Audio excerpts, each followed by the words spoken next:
We are at the Eatontown residence of retired Colonel Samuel Fuoco, a veteran of Operation Iraqi Freedom 2006-2007 and a United States Army veteran who served from June of 1971 until 1978 with the United States Army, and then with the United States Army Reserves, served from 1978 until 2009.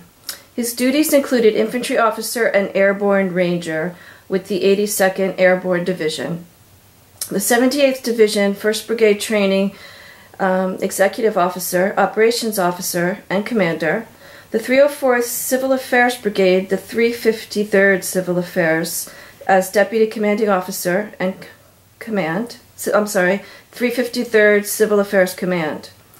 In June of 2006, he was mobilized with the Multinational Forces Iraq Strategic Operations United States Embassy in Baghdad, and in January of 2009, he retired from the military.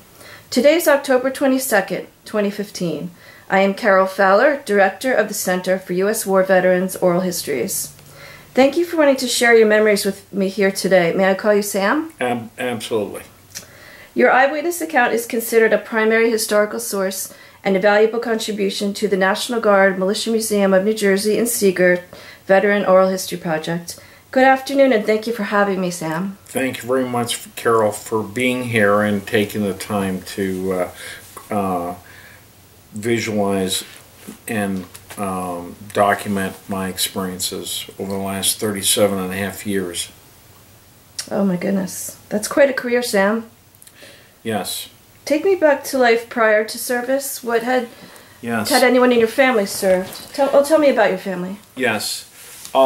I'm the son of an Italian immigrant whose father came here on July 23rd, 1913, and he then, after he arrived in the United States, went and served in the United States Army from 1919 to 1922, and then was discharged. So,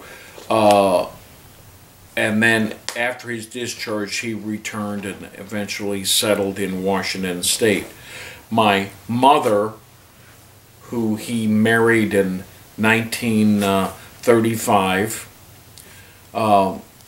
together they initially had 2 children while they were living in Misuraca, Italy. With the outset of World War II, my father had returned back to the United States several months before the outset of the war.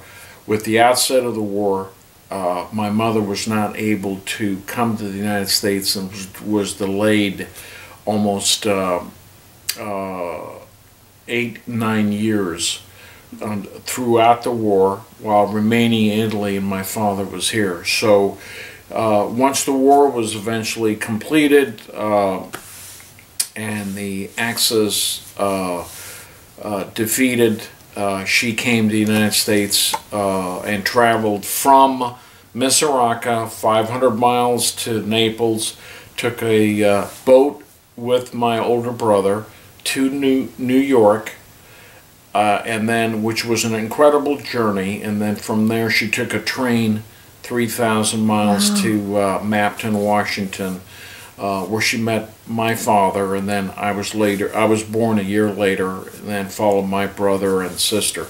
So I grew up and was born in Sunnyside, and then 4 or 5 years later, 1948, 1954, we moved to Toppenish, Washington, which is in the central part of the United States, or in Washington State, and then I grew up there. Went through all 12 years of high school, adolescence, elementary, junior high, and high school, and then while I was there, after graduation in 1967, I was able to get a Rivetti scholarship, which was son of Italian immigrant, and as a result I was able to go to Seattle, Washington University, or Seattle University in Seattle, Washington. And so with that, while I was there, I participated in the Army Reserve Officer Training course at Seattle University. And is that kind of like ROTC? yes, ROTC, Okay. Reserve Officer Training course. Oh, That's okay. what ROTC was there. And so I then completed ROTC, and then from there was commissioned a second lieutenant, and then from there I began my military career by going to Fort Benning for infantry officer basic, and then followed by airborne and ranger schools before I then reported to my first assignment, which was the first A Company of the 1st of the 504th Airborne Battalion of the 1st Brigade in the 82nd Airborne Division. So that brings you up, Harold, to my first assignment in the military. All right. A Company. Can you say it again? A Company, 1st of the 504th Airborne Infantry Battalion of the 1st Brigade of the 82nd Airborne Division at Fort Bragg, North Carolina. Do you have any stories from that training? I think it's important to understand that the training that I had in basic training was about 12 to 14 weeks, and then from there, which was normal training for second lieutenant officers, but the distinction between non-airborne infantry officers and airborne infantry officers, or straight infantry officers, was going to airborne infantry or airborne school followed by ranger school, which was a prerequisite for us to go to the 82nd Airborne Division. So while in the as far as the 3-week airborne school, we started, I think, with about 300 or so candidates, graduated 100. It was very difficult. The physical training was very demanding. And then once we completed airborne school, which was 3 weeks, went into 9 weeks of airborne training, and it was broken down into three weeks. 3 weeks at Fort Benning, and then 3 weeks in the Dahlonega mountains for mountain training. So it was city training first 3 weeks, then 3 weeks of mountain training, and then from there the last 3 weeks was in Eglin Air Force Base in Florida. Could you spell those mountains that you said? Sure. It's the Ranger Camp at Fort Benning, and then it's the Ranger Camp at Dahlonega, and that's Dahlonegena,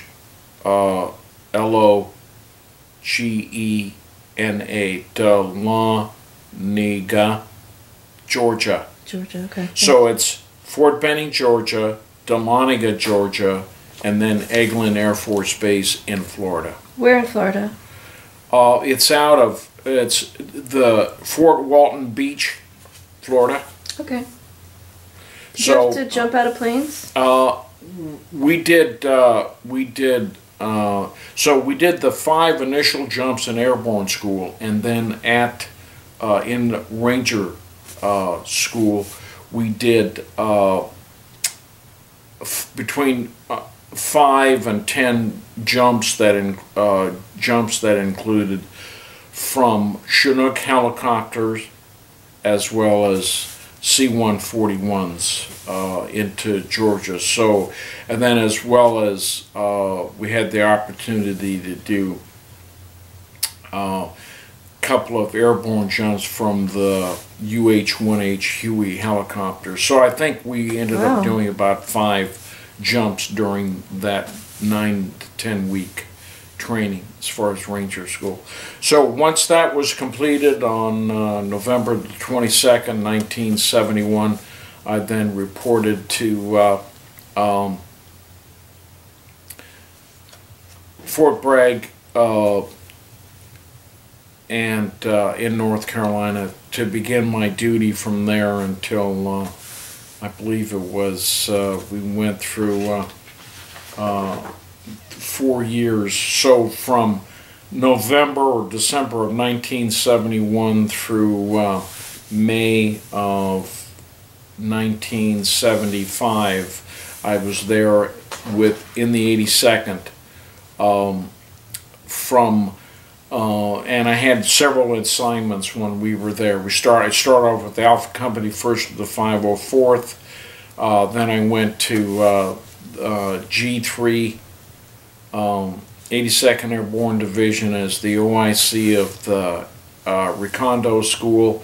And then I came back to be a weapons platoon leader and executive officer in the 1st of the 505th Airborne Battalion in the 3rd Brigade before I left to go back to Fort Benning for the advanced course. So that was that advanced course was from June of 1975 to February of 1976. So that was my initial training, infantry officer as well as advanced course basic training, or advanced course infantry training. How did you do? I graduated as far as the infantry school successfully, airborne, and then Ranger school graduation. We started with about 350 or 380. Only graduated at 180. It was very difficult school. Oh my goodness! So it's about half, right? Yes, the attrition rate was very difficult. But once I completed that and went back to the 82nd, I had did 3 wonderful years there at the 82nd. During the time I was there, I was able to meet my wife, Frances, and from there... you met her in North Carolina? Yes, I met her, well, while stationed in North Carolina, Carol, my mom asked me to come up to New Jersey and visit a cousin who had visited us 10 years before. We hadn't seen him for 10 years. So I did that in June of 1972, after I got there in November. So I came up in June to visit my cousin who lived in Long Branch, and his wife and 2 or 3 of their children. While I was there, I was introduced to Frances, and then from there we courted and eventually married. And so I returned back to Fort Bragg, and she was with me until... and while we were there, our oldest daughter was born at Womack Army Hospital at Fort Bragg. Oh, okay. And our son was he was born at Cape Fear in Fayetteville Hospital, which is the community outside of Fort Bragg. So our initial 2 were born at Fort Bragg or in the vicinity, and then after I went to the advanced course, I was stationed at Fort Dix, and our 3rd child, or 2nd son, was born at Monmouth Medical Center in 1977, and then I eventually completed my service obligation on active duty in September of 1978. And so upon completion, we instead of moving back to Washington, it was much more conducive to stay here. You said your mom was in Long Branch? My wife's parents were in Long Branch. My mother was still in Washington with my brother and now sister. I see. Okay. So the intent was, I took Frances there, but it's very desolate, very small community, about 6,000. She was born in Catania, which is about 500,000, and is that in Italy? In Catania, Sicily. Oh, okay. When I met her in '72, she'd only been here 4 years, having having come here from from Italy with her 2 sisters and her mother and father. Do you speak the language? I speak Italian. Frances speaks Italian as well, with her sister and her father. Being her native tongue, she speaks that consistently with her sister and her father and her other cousins. And I speak it, and I'm able to speak Italian, but not as fluent as Frances. Since your mom's gone, you don't speak it as much? Yeah, how we learned Italian, because she had just come from Italy in 1947. What she wanted and to speak to us in English so she could understand English, and we responded to her in Italian, and that's how we learned Italian. Oh, I see. Yes. Yes. During my tenure at Fort Dix, I arrived in February of 1976, and while there, I was my first company command assignment as commander of Charlie Company, 1st Battalion of the 3rd Brigade, basic combat training at Fort Dix. So our purpose as a company commander of basic combat training was to receive 200 plus new U.S. Army recruits, and then following a program of instruction taken through, I believe at that time it was 9 to 10 weeks of basic combat training that included physical training, marksmanship, various different code of conduct classes, and conduct, and etc. Until graduation. So based on that, starting in February, I believe I went through about either 3 or 4 different cycles of 9 to 10 weeks from February of 1976 through 1978 until my final, until I was released or was honorably discharged, and I completed my commitment or service, active duty service, in September of 1978. So I went from Charlie Company, 1st of the 3rd Brigade, and then to Charlie Company, the same unit, changed different brigade, to the 5th Brigade for advanced individual training, and we incorporated soldiers or training for advanced individual trainings. So we went from basic combat training to advanced individual training during my tenure as a company commander while stationed at Fort Dix.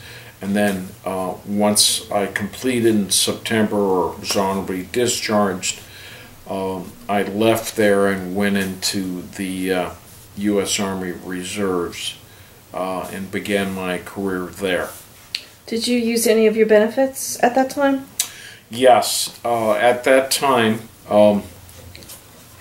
once I completed, I had 45 months of accrued educational benefits, and through that I was able to obtain 2 master's degrees. Nice. The first one I completed in 1983 from, it was, Monmouth? yes, Monmouth University, thank you. It's an excellent school. Yes, here, which is only about 2 blocks away or 3. And then I worked on my second master's, and I was able to graduate summa cum laude from Temple University in 1988. Oh, congratulations.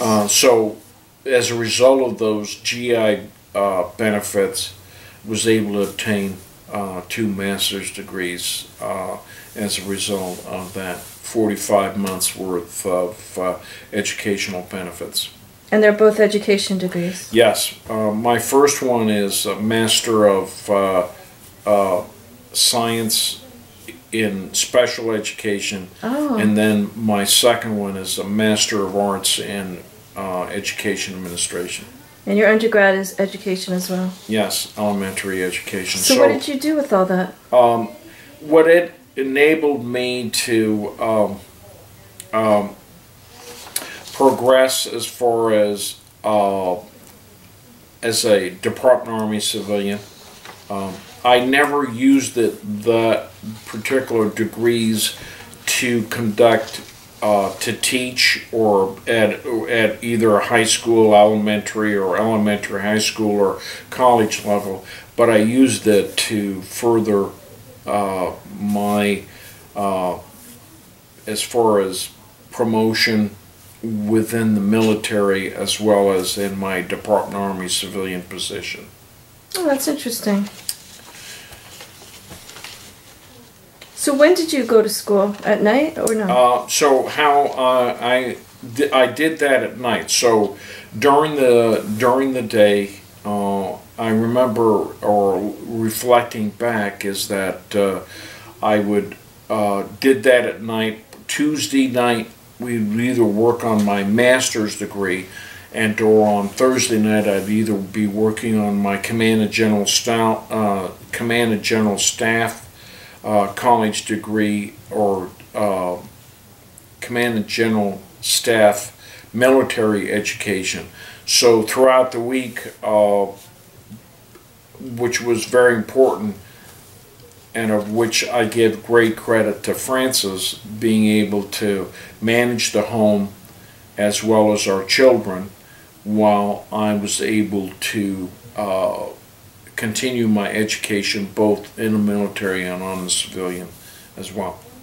Wow. And you were at Fort Hancock? My initial duty, once I left Fort Dix, was with the 1st Brigade of the 78th Training Division, and that headquarters for that 1st Brigade was at Fort Hancock, of which I was part of that unit from 1978 to, I believe, 1981. So I spent 3 years with that unit while at that headquarters in the operations S3 operations, while that headquarters was at Fort Hancock, New Jersey, or Fort Hancock, New Jersey. Do you know who the commander was at the time? At the time, when I was there at the brigade level, his name was Colonel Fred Roeder, R-O-E-D-E-R, and then after he left, he eventually became the 2-star. He became the Assistant Division Commander, then eventually the 78th Division Commander, and then he was followed at the brigade level by an individual, Colonel Gene Yonno, Y-O-N-N-O. So, and then he eventually rose to Assistant Division Commander, and then he eventually became 79th ARCOM Commander. So both those commanders eventually rose to the position of 2-star commanders from that brigade. sorry. At the time that you were at Fort Hancock, was the high school also there? That mast? Yes. No. Oh. It wasn't. My understanding is that the Marine Academy Sciences and Technology Academy has only been there since either 1990 or 2000. But at the time that I was there, from 78 to 81, it was not there. Oh, okay. Interesting. All right, so after Sandy Hook, you went to Philly? Yes. From there, I went, I left and there as the operations officer and assumed command of Charlie Company, first of the 315th Infantry Mechanized, that was part of the 157th Separate Infantry Brigade. And so I arrived there in November of 1981, and I remained there as the company commander, followed by the S3 operations officer through 1985, and then from there as company commander from 1981 through 1985. Then I became the S3 operations officer from 85 to I believe 88, and then from there I went to the brigade headquarters in Horsham, Pennsylvania, and I was the chemical officer from either June of 1988 until 1989, and I returned back to the 1st Brigade of the 78th Division.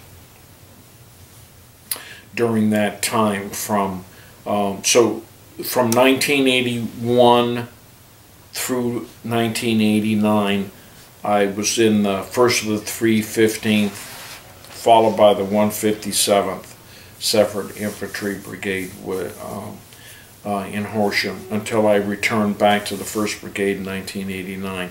Where is Horsham? Horsham, Pennsylvania. If you're familiar with driving on the 276 West, the Pennsylvania Turnpike, it's off of exit. It's the 611 route north, and the center, the headquarters there, was located in Horsham, Pennsylvania. How far is that from here? It's basically, it's probably about an hour and 15 minutes. Oh, that's not bad. Yes. So yes. You commuted? Yes. Okay. For the weekend Right. battle assemblies, or in those, at that time was called drills. Right. And so I It still is. Yes. So I commuted to the 1st of the 315th was in Germantown, Pennsylvania, which is in center Philadelphia, off of Route 1. Oh, interesting. So I commuted there. That was an hour and a half, depending on the traffic, to Germantown when I was commander of the Charlie Company. So I was there from November through 1985 as the company commander. Then for another 3 years in the same building, the headquarters was in that same building of the 1st of the 315th, and I was the S3 for that battalion. We didn't really talk about the duties of an S3 operations officer. Basically, there was primarily 3 responsibilities that incurred with that position. Was one, doing preparing a yearly training schedule for the individual companies.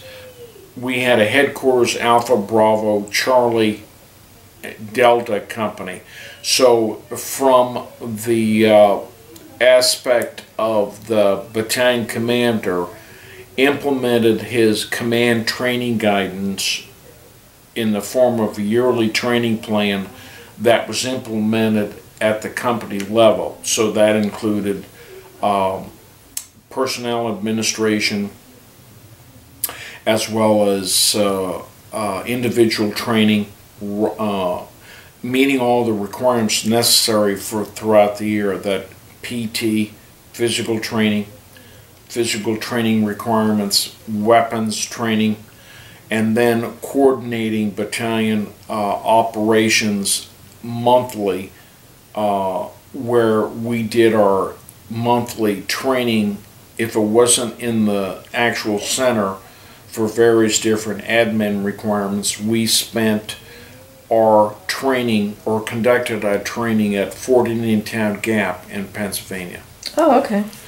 So our training throughout the year was conducted at Fort Indiantown Gap. That meant that the unit would meet on Friday night and then convoy from Germantown, Philadelphia to Fort Indiantown Gap, and then remain overnight on Friday, get up Saturday morning, conduct a various different training, from weapons qualification, physical training, mechanized infantry maneuvers, convoys, etc., and then come back Saturday, or stay in the field Saturday night, and then come back in the morning on Sunday, turn in all of our equipment, and then convoy back to Germantown, and then release the soldiers around 1600 on Sunday. And so that was a normal training weekend, 10 out of the 12 months out of the year, with the 1st of the 315th. And as an operations officer, that required us to coordinate those events for the particular companies during the year. Mm-hmm. Okay. And you kept that job? Yes, that was from June, probably, or June of 1985 through June of, or February of 1988, if I recall, and if that's not correct, it's okay. That was in the vicinity of that time frame. The last place you mentioned was Horsham? Yes. That was the headquarters of my last assignment as chemical officer, with headquarters of the 157th Separate Infantry Brigade, mechanized, right, in Horsham, Pennsylvania. I wanted to ask you, can you describe what mechanized means? Mechanized means that the units, as opposed to the units are mechanized in that the 157th Separate Infantry Brigade was comprised of 3 battalions. One armor battalion with M60 tanks, and the other 2 were infantry soldiers that were utilized or transported via the M113 armored personnel carriers. So as a result of each of the companies being assigned or equipped with armored personnel carriers to convoy or move our individual soldiers, that was referred to as infantry soldiers that were mechanized utilizing M113 armored personnel carriers to move from position to different positions, either in training and then eventually, if needed, into the battlefield. Oh, okay. That's what mechanized was referred to. Oh, thank you. Okay. All right, now take us to your next assignment. Red Bank, was it? Yes. After completion of the chemical officer assignment in as far as Horsham, I returned back to the 1st Brigade of the 78th in Red Bank, where the unit was headquarters of the 1st Brigade was previously at Fort Hancock, moved to a new center on the corner of Newman Springs Road in the that large white building. So moved there, and so I returned back to the 1st Brigade to assume my position, or assume a new position of Brigade S3, and I was in that position from, I believe, 1989 to 1981. No, 1989 to 1991. Okay. And then after that, I became the executive officer until I left in, I believe, 92. That location, they have the motor battalion, is it? Yes, the United States Marine Corps Motorized Battalion is co-located with, so that Army unit, the headquarters of the 1st Brigade, is on the top floor, and the Marine unit is on the 1st floor. I remember the Marines deployed. Yes. I don't know about the Army. Did they deploy from there? I'm not sure whether the Army unit, or let me say this, it did not deploy when I was assigned there. Right. It was too early, right? Yes. And then back to Fort Dix? Yes, and then so I was there through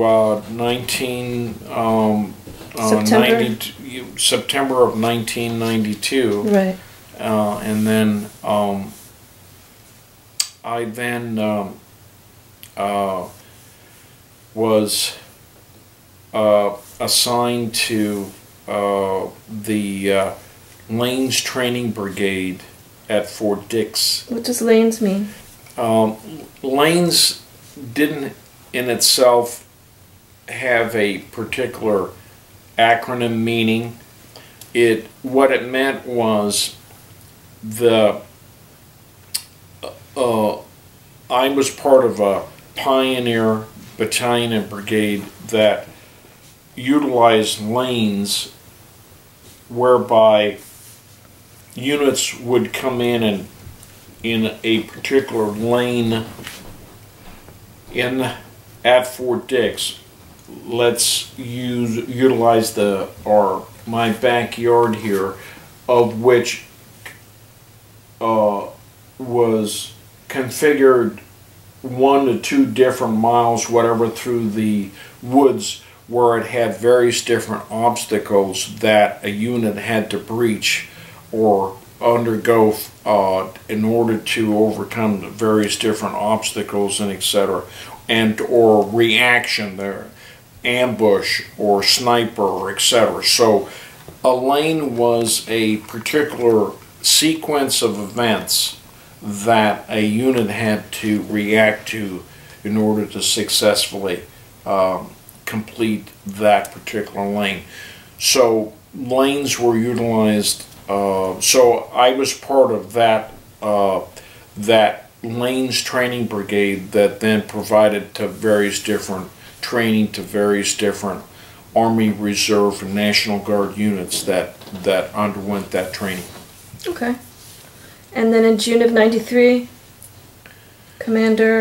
you were commander. Right, and then once we completed that, I was then selected to command the at the 1278th Logistics Support Battalion that was stationed, or that was one of 3 or 4 battalions of the 2nd Field Exercise Brigade of the 78th Training Exercise Division, and I believe that went from 93 till either 96 or 97.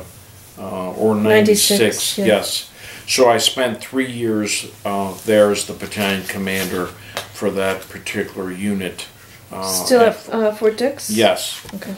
It was at the Kelly U.S. Army Reserve Center off of Route 68 on Fort Dix. Oh, okay.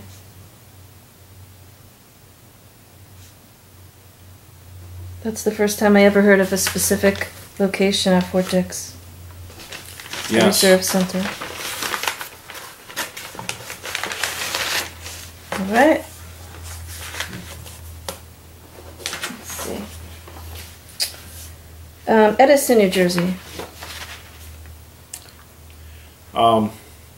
That was after I completed my assignment at Fort Dix as the 1278th Battalion Logistics Support Battalion Commander. I then returned back to the 78th Division headquarters in Edison, New Jersey, to become the Assistant Division S3 for the 78th Division exercise. And that went from July of 96 until I believe September of 1970. 97? Yes, 97. What kind of, what was a typical day for you there? Or weekend? That was primarily at that level, at the division level, it was primarily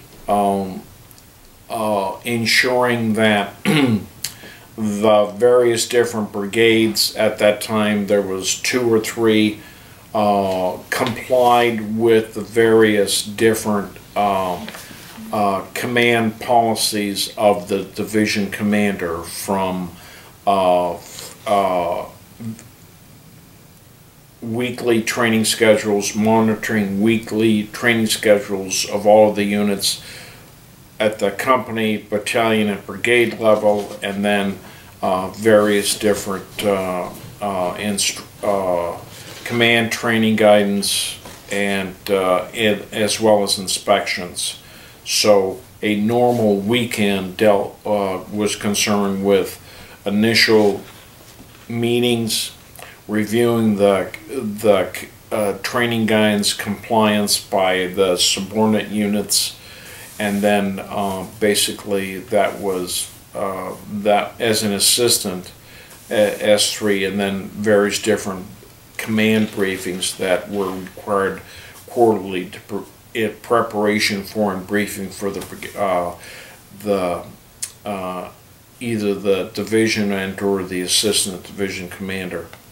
I just want to step back a minute and say that we've covered years of the Cold War, and also Vietnam was going on at the time when you first went Yes. in. So did you ever think that you would go over?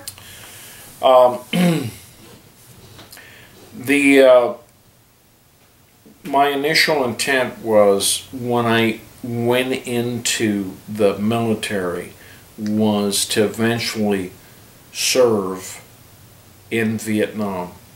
Once I left my high school after graduation, going to Seattle University, to become an officer with the eventuality of serving in Vietnam. But when we graduated in 1971, the war, and after completing training of infantry, airborne, and ranger schools, the U.S., the Department of Defense and/or terminated any overseas movement to Vietnam. If you recall, so officer? I was too young. Both officers and so when we graduated in November, our intent was to go to Vietnam, or my class. However, the deployment overseas terminated as far as new soldiers and officers going into Vietnam after January 1st of 1972. Oh, I see. Okay. So I was not able to serve, and I always felt that my classmates from my small town and graduating class, we had 70 of our graduating class, 141, 71 girls, 70 boys. At that time, the draft was in effect, and within 1 or 2 years after graduation of our 70 boys, 60 were either drafted or went into the service. And of those 60, we lost 4 in Vietnam with my classmates. Oh my goodness. So I had always felt that I didn't fulfill my requirement as my classmates did, and so had always hoped to have been able to have served to fulfill what they had been able to do many years before. So when Desert Storm and Desert Shield occurred in 1991, while I was still in the reserves, I had hoped to gone over, but was never called. Oh, okay. And that eventually, my fulfillment of serving overseas in combat finally came to fruition, which I'll get to later in 2006. Oh, I love how you said that. That was beautiful. Yes. All right, so we said you're considered a Cold War veteran. I also wanted to ask you, up until the Cold War ended and the wall came down, what kind of happenings were going on that maybe you were put on alert status?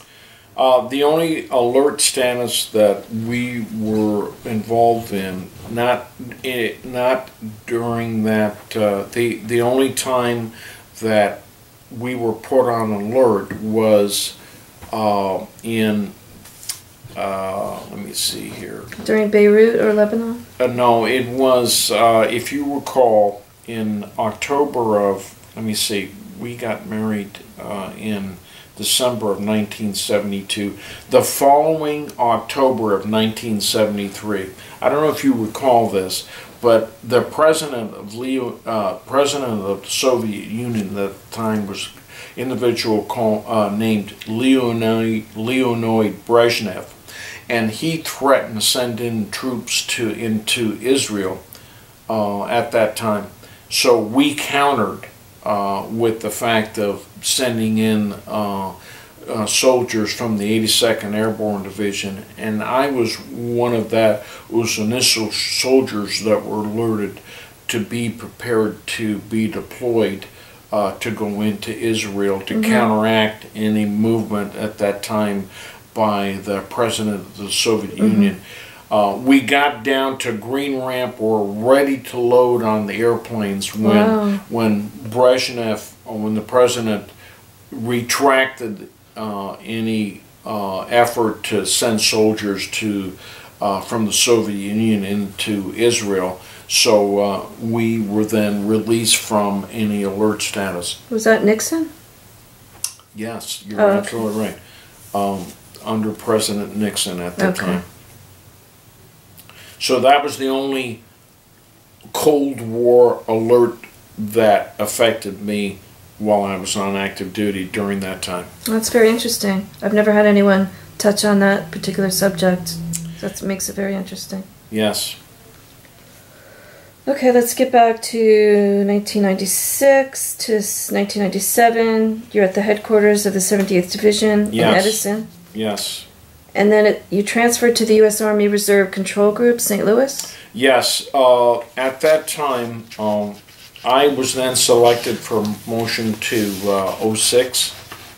What's that? I went in 1997. I was selected from lieutenant colonel to the rank of colonel, 06. However, the issue was at the time there was no, as opposed to active duty, where one is promoted regardless of whether there's a position.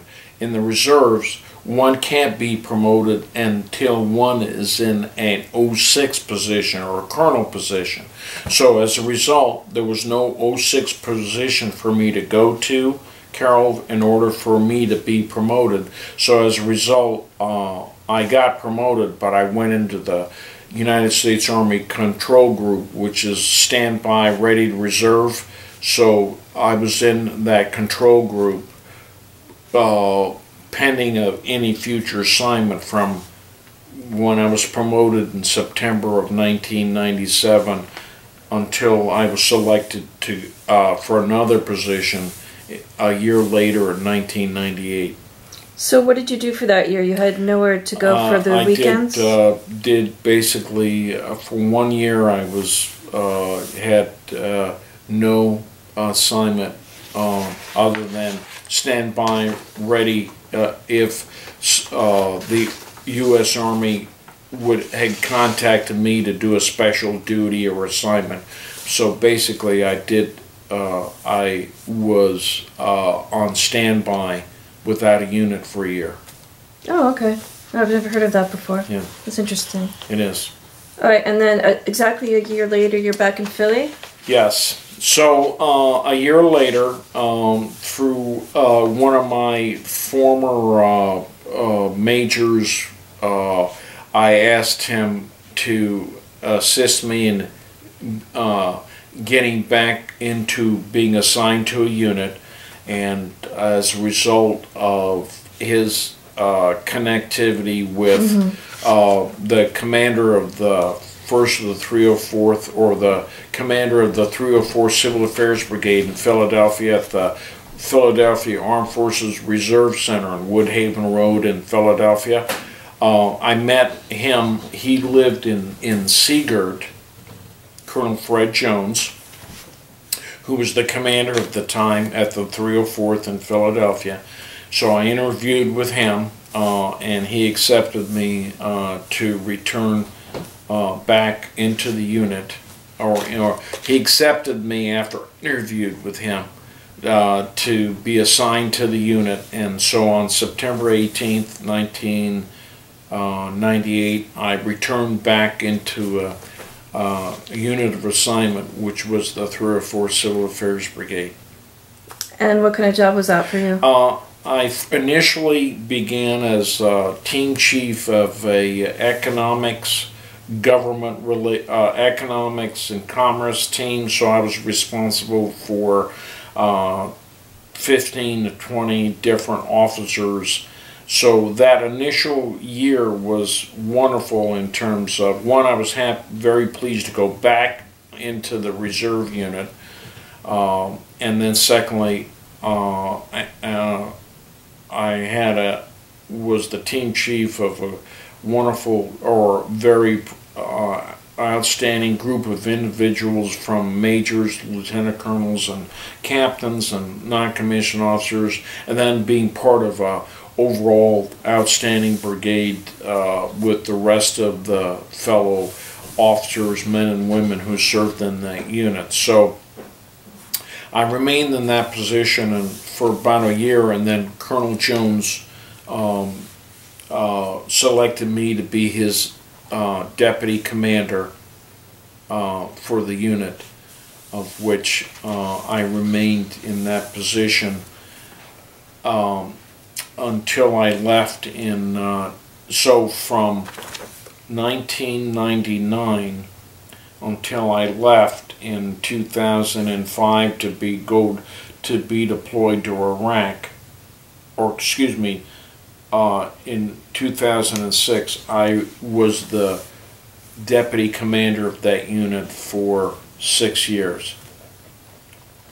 And the reason why I stayed in that position, because I held the position in two capacities. One is the deputy commander in the military capacity, and also I was the senior civilian for that brigade and all of the battalions, a Department Army civilian. So I was the senior Department Army civilian Monday to Friday. Oh, okay. And then on the weekends, I was the deputy commander for the unit. So you commuted every day from here to Philly for yes, work? Every day. Wow. For 6 years? Yes. Okay. Yes. From here, drove 195, went to 276, crossed the bridge, and then went to Woodhaven Room. I really enjoyed that. Those 6 years were wonderful years for me personally. Oh, that's great. So I didn't, though the commute was long, I enjoyed that position. The commanders that I served for, 3 of them, all based on my service while there, all ascended from position as colonels, as brigade commanders. All 3 of them, from Colonel Jones, who retired, was followed by Colonel Beard, Colonel Lyons, and then Colonel Ammerman, who I just saw 2 weeks ago, rose to the rank of 2-star general. What was Colonel Lyons' first name? Michael? No, it was D. Dwayne Christopher Lyons, L-E-I-N-S. Lyons. That's how his I'm last. thinking of a different spelling. You're thinking about L-Y-O-N-S. Yes. Oh, okay. Yes. He's one of my veterans too. Yes. So that took me through for 6 years, through 2006, until I then finally was able to achieve. What was disappointing for me, Carol, was that for Operation Iraqi Freedom that took place in 2003, oh, right. our unit, that 304th, was part of several civil affairs brigades that deployed for the initial assault on Iraq and etc. I was scheduled to go, but at the last minute, or not the last minute, was told that because I was also a Department of Army civilian for that same unit from Monday to Friday, the commanding general at the time directed that all SSAs, or senior or supervisor staff administrators like me, were not eligible to deploy. So I wasn't able to deploy with the unit to Iraq. Okay. And it took another 3 more years for me to finally be able to be deployed, which I was able to do with the 352nd Civil Affairs Command into Iraq. Okay. How did your family react? It was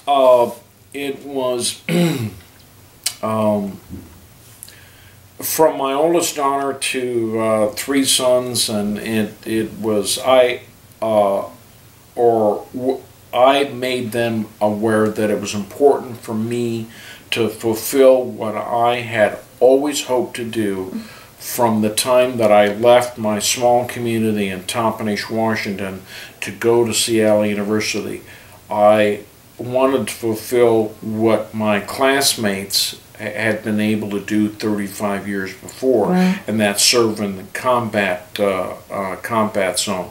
So it was a fulfillment for me personally, but I wanted to be able to have served overseas in honor of their service, which they had completed 35 years before. So knowing that, the family understood, though were apprehensive and concerned, but that was a fulfillment that I had hoped for my entire life. wow. Being able to deploy and serve for my country in that combat zone. Okay. So take us through the mobilization. Where did you go? Right. Once I was mobilized, I left from Newark and flew down to Raleigh, North Carolina. So I was picked up there and then transported to Fort Bragg, North Carolina. So that was June 1st, and I stayed there from June for 30 days, undergoing mobilization training from marksmanship, land navigation, as far as various different codes of conduct classes, weapons familiarization, and etc. Once that was completed, then I left Fort Bragg, and along with 20 to 30 of us from there, transported to Atlanta, and then we caught a flight, Omni, I think it was Omni Airlines, took us from Atlanta to Dusseldorf, Germany, and we stayed over for refueling, and then we went into Camp Arabjan in Kuwait. Could you spell that? Where? Dusseldorf? No, Era.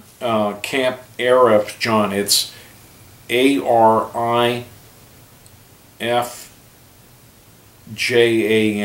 Arabjan. Okay. What were your impressions when you landed? It was, for me, was once we arrived very late at night, and once we got off the plane, the first thing that I noticed was the tremendous humidity and the heat, that which would become a huge factor. And then from there,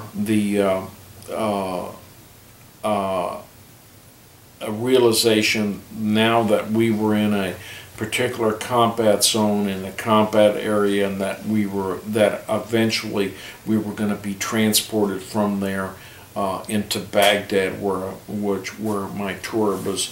So it was. I was very apprehensive, and as far as getting there, undergoing additional training, familiarization, and etc. before we actually went into. So getting into Camp Arabjan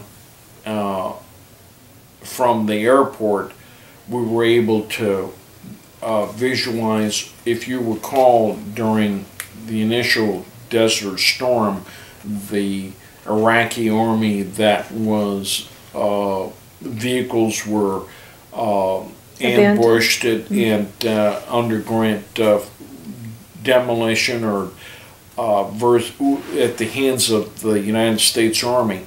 So having seen a lot of that wreckage that was still along the highway confirmed for me that we were where we were, and actually in a combat zone, and that we need to be able to focus on our jobs, because due to the fact that we were in a very dangerous operating zone in that regard. You had security with you? Yes.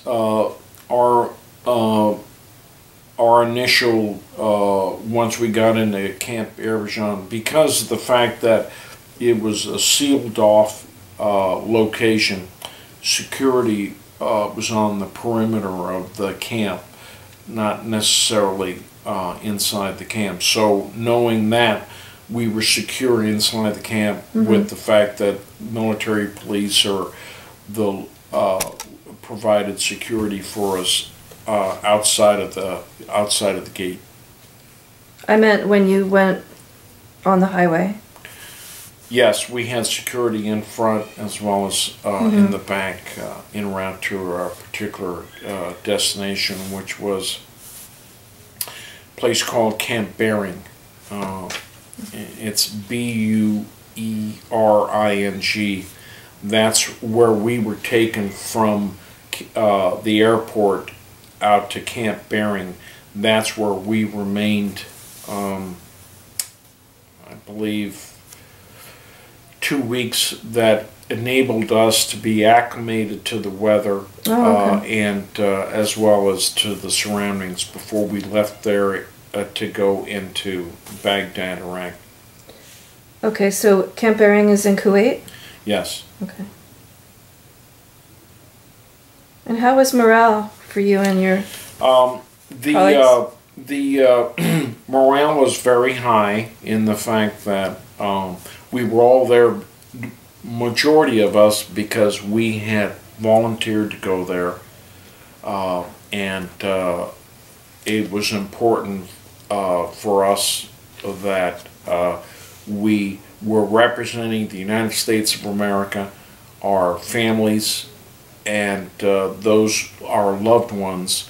And so with that, knowing that we had the best equipment, best support, best logistics in terms of equipment, personal equipment, support, that coupled with the fact that us individually, proud heritage, etc., I always felt that our morale was always very high in what we were required to accomplish during our mission there. That's wonderful.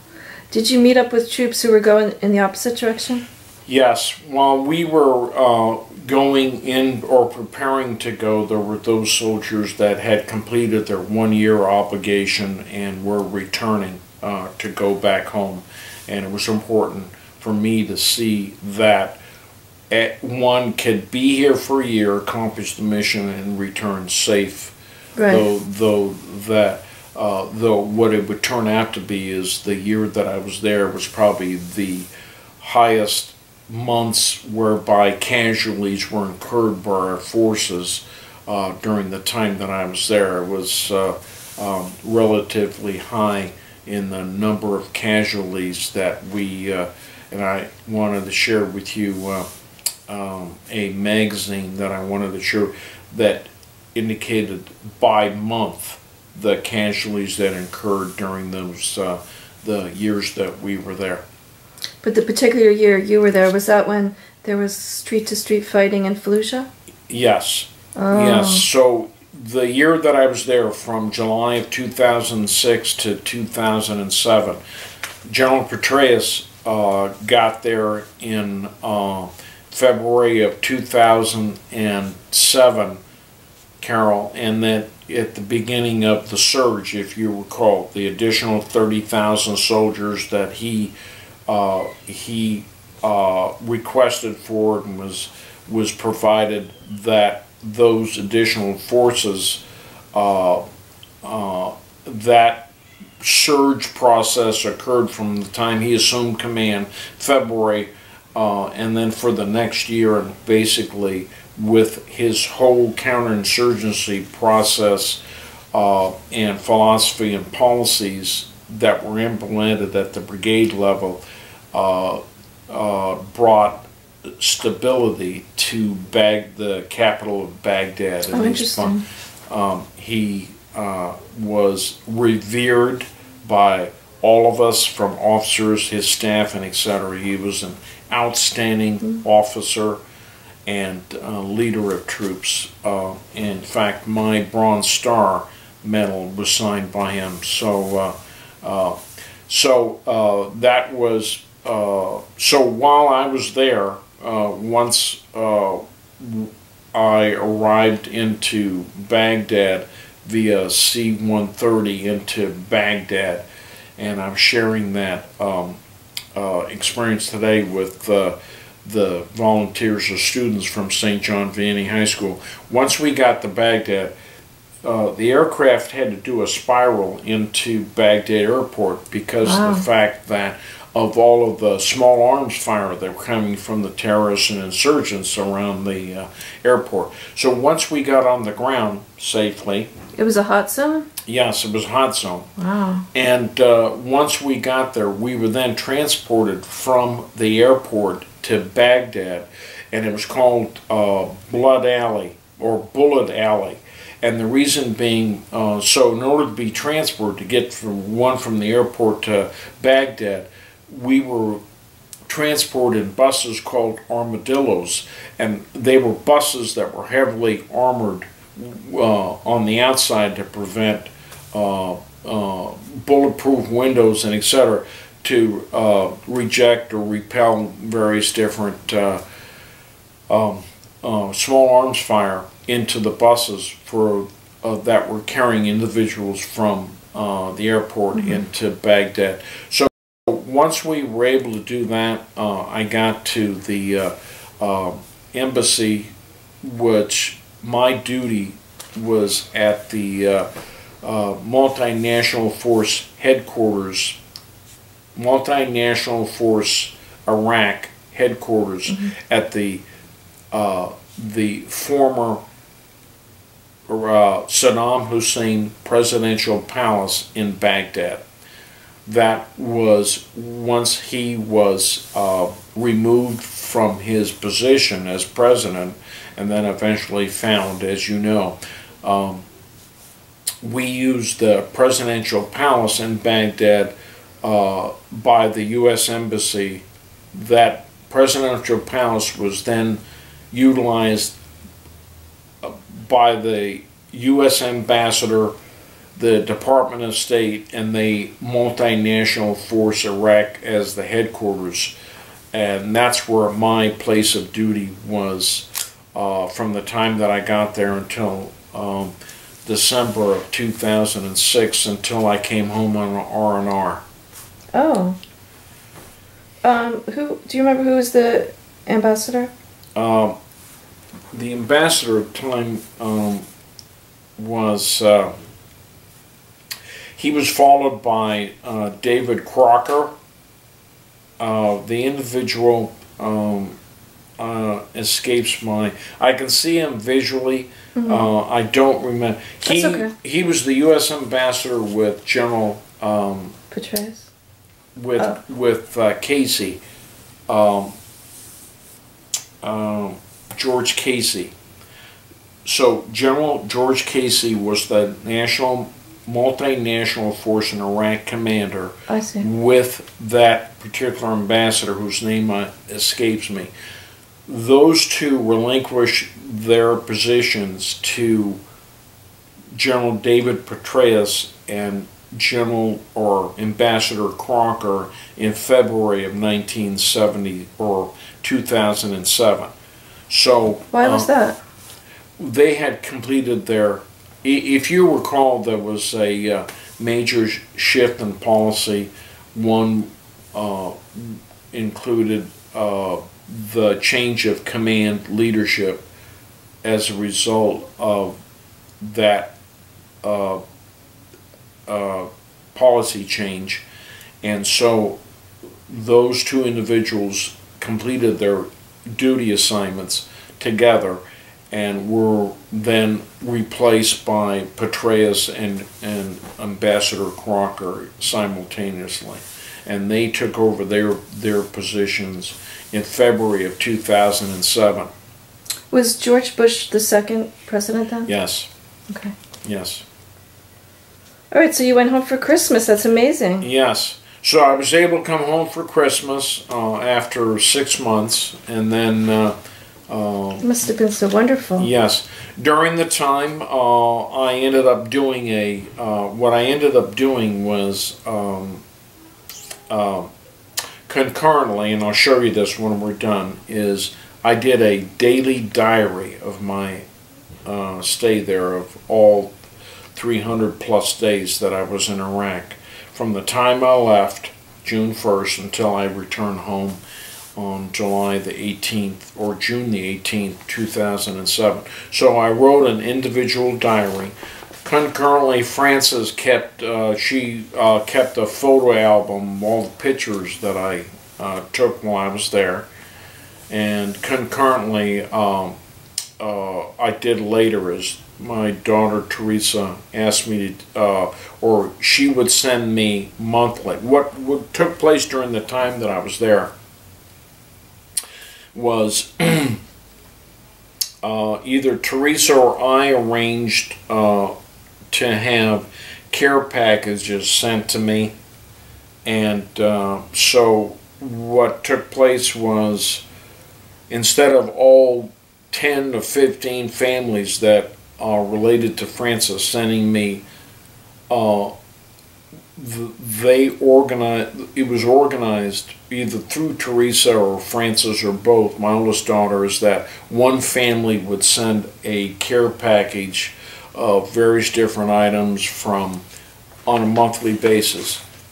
So I got I got 2 boxes from Teresa that would send me items such as beef jerky and various different candy items and etc., and then in turn would be shared with not only me but my fellow officers and as well. So with that, I came home in December of 2006, and during that time is my second son was able to get a cabin in the Poconos, so we were all able to assemble there for Christmas and New Year's and spend the week together while we were there. That included all 5 of my adult children, their spouses, and our grandchildren. So it was a memorable event for me to come back and be refurbished and etc. And then eventually I went back, and then I returned about the 5th or 6th of January after being away for 2 weeks back to, and I went from, in order to take the trip back, I went from as far as Fort Bragg to Atlanta, back through the same, basically the same route back into Kuwait and then back into Baghdad. And then when I returned, I had a different job assignment than I had before, whereby I was chief of the elections branch from June or July to December until I went on R&R. And then when I returned, I was the senior advisor to the Prime Minister Nouri Maliki's Situation Room. So what I would do there is take General Petraeus' briefings in the morning. We would translate it into Arabic, and then... How would you do that? I had a translator. So I would take his briefing. We would take his briefing in the morning at 7:30, translate into Arabic, and then at 9:30 go to the Iraqi Security Council and brief the 15 members that were present on that morning's briefing. So I did that from the time I returned from January until I left in June of that year and returned home. Did you have to move in Baghdad when you came back from R&R? Did you have to move your living quarters? No, I stayed in the same living quarters that I had the previous 6 months. We didn't say how old you were at the time. Very good question. I was 58 years old when I was recalled to duty, and the general consensus or impression one normally has is that conflicts are fought between at the 18 to 22-year-old level on the ground. But this war effort, Carol, was a age indifference conflict, whereby I was 58, but I was part of a group that there were 6 individuals that were older than I was, to include a veterinarian that was 70. Wow. So the wide range, yes, on the battlefield, you're right, but this conflict was indifference, as I indicated, to age, whereby active duty, Reserve, National Guard, Navy, Air Force, as far as Marines, served together as a multinational force to as far as Operation Enduring Freedom. And so it was very interesting in that all the services, less the Coast Guard, officers, servicemen and women served in order to during this conflict. So the veterinarian was probably there for the war dogs? He was primarily there to service the agricultural incentives as far as horticulture, not horticulture, but I forget the exact word for, is it animal husbandry, whereby he inseminates or helps the population cultivate the breeding of animals for more animals, and so I believe it was called animal husband veterinary support. Oh, okay.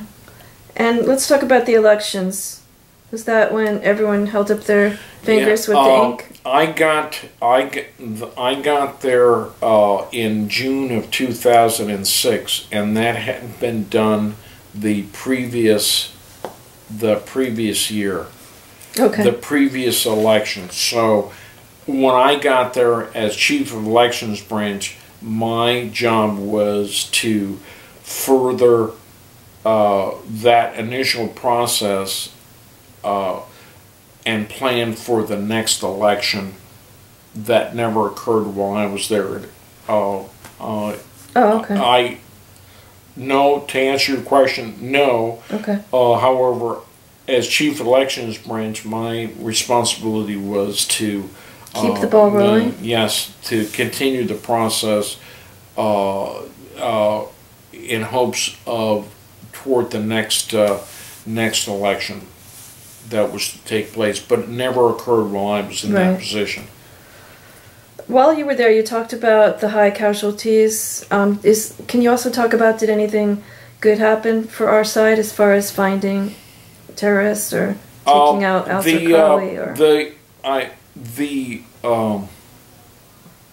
From the time that I was there initially in June, except the casualty rate for our soldiers in Baghdad and the surrounding Fallujah, and there was several other locations as well, Fallujah, and down south in the various different areas that surrounded, and especially in the city of Baghdad itself, which the population of Iraq at the time was around 31 million, and 8 or so million inhabitants of Baghdad itself, the capital of Iraq. Based on the insurgency and the various different tribal factions and Al-Qaeda and various different factions that related to that, both the terrorists, the average, the actual Iraqi citizens themselves incurred a tremendous amount of deaths, family, etc., related incidents, and with that incurred a lot of insurgencies, explosive IEDs, devices, and whereby a lot of our soldiers were killed. And as you know, the final count was around 4,484 that eventually died in Iraq during this whole process, and until final departure either in 2011 or 12, whenever that occurred. But during that time frame from 2003 in March until the eventual evacuation or return of our efforts to the Iraqis in 2012, we lost 4,400 and X number of soldiers, men and women died. So during the time that I was there, it was very volatile monthly, Carol, in the fact that while we were in the embassy, and I have it logged in my diary, we incurred the indirect rocket attacks into our embassy area weekly.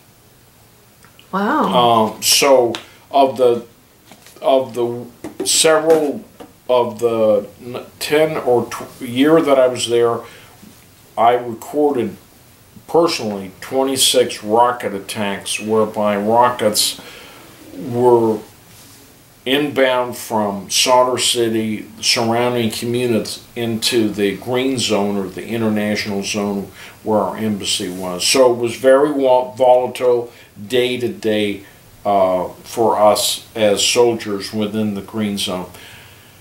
It must have been constant stress. It was constant stress, not knowing that of the volatility of the volatile situation for where we in, from driving back. Yes, so it was. As you and I shared with you, I mean, I'm not a devout Roman Catholic, but a faithful Christian, and it was through the constant prayers of not only me personally, but our family here that helped me get through the times, my tenure there. And I owe a lot to the prayers of all of our family, my family members, and etc. while I was there. Yes. And that I was able to eventually complete my duty and return back to family and loved ones here at the completion of my duty. Okay. Well, thank God you made it home, and welcome home. Yes. Thank you. And as I indicated, I am one of 2 or plus million Americans, servicemen and women, that did their duty in Iraq. And my only hope is that those efforts that we as a nation supported to ensure the freedom of the Iraqi people continues, and that it's not lost in vain. Well, very well said. I hope so too. Okay, so what was your position when you came home? Once I returned, as I indicated, I was a Department of Army civilian in the military technician program before or after. So once I returned, I was selected to be the senior civilian at the 304th headquarters, which is the 353rd Civil Affairs Command at Fort Wadsworth on Staten Island. So once I returned in June, I was selected for that position, so I reported to that position as the senior Department of Army civilian, or a supervisory staff administrator, concurrently with the position of chief of staff, as is my military position for the KCOM commander, which was a 1-star at the time. How did you like that job?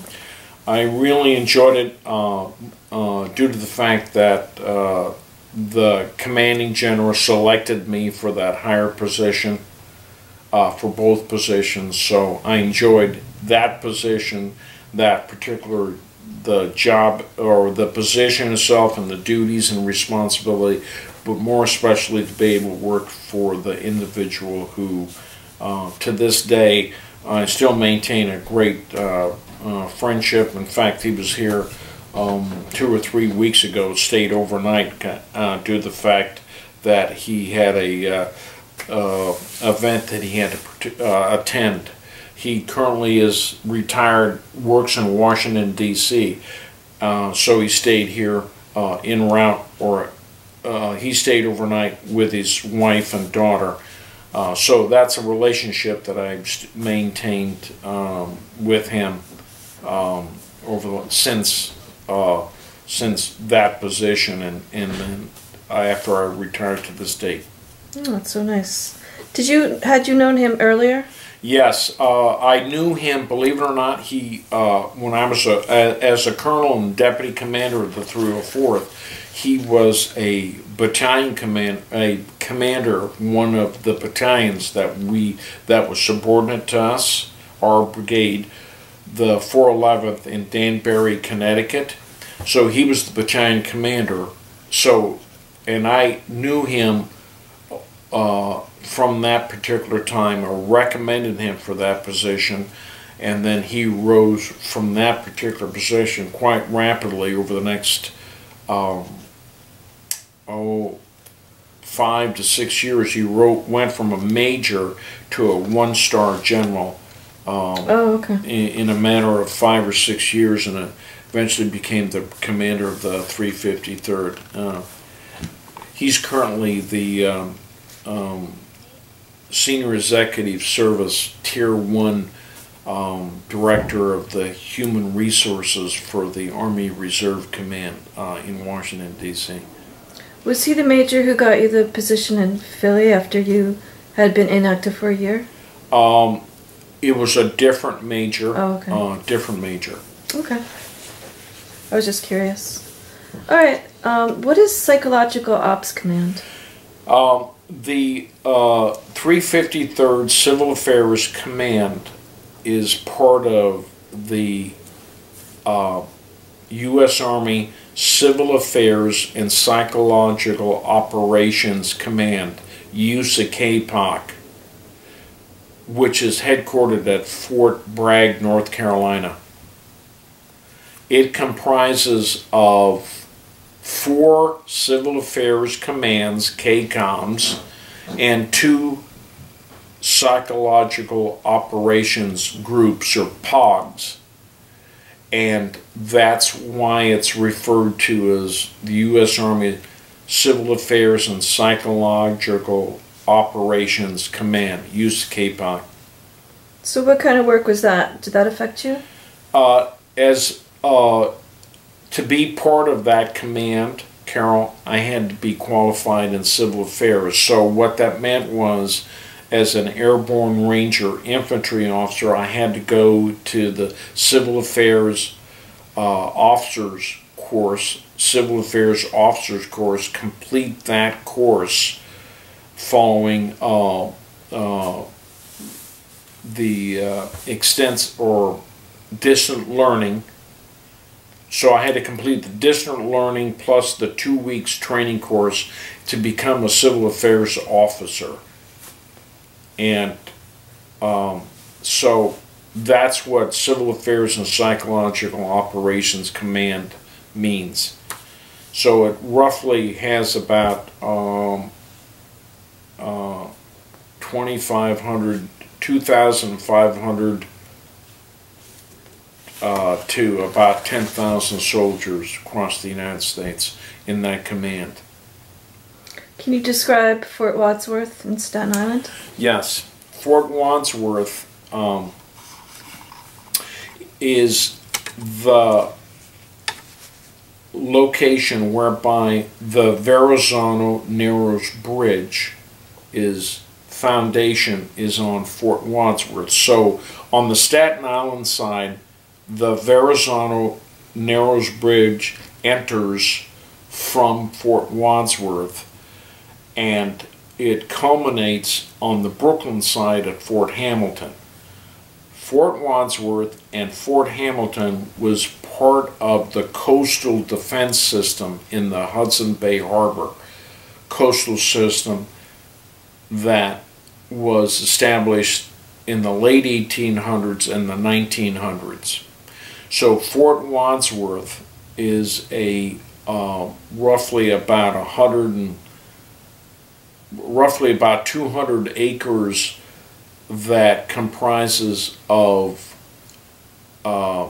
U.S. Coast Guard headquarters for the New York Harbor area that monitors all of the traffic, the naval traffic vessels that come into the New York Harbor. So it's a Coast Guard headquarters that's on that particular Fort Wadsworth, and it also has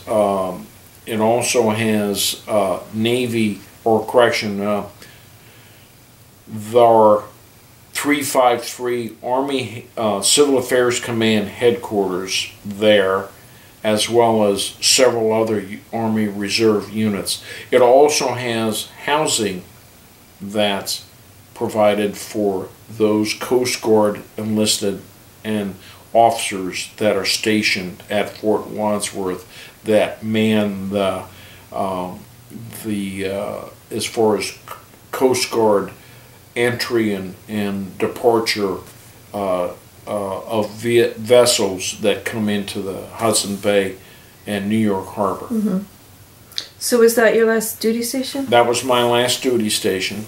So I completed my last duty station there, building 208, there on Drum Avenue on Fort Wadsworth, and I completed my as the deputy commander from the military, as well as the senior Department Army civilian. So I retired as Colonel Fuoco in 2009 from that position, but I stayed 2 more years as Mr. Fuoco as the senior Department Army civilian, and I eventually retired from that position in 2011. So when I retired from that second position, I completed 26 and a half years as a Department Army civilian, and then 37 and a half years, 2 years before, as both on as far as active duty and in the reserves. That's incredible. Yes. How old were you? When I finally retired, I retired at 60 as Colonel Fuoco, right, and then at 62 as Mr. Fuoco. Oh, I see. That makes sense. And how was your retirement?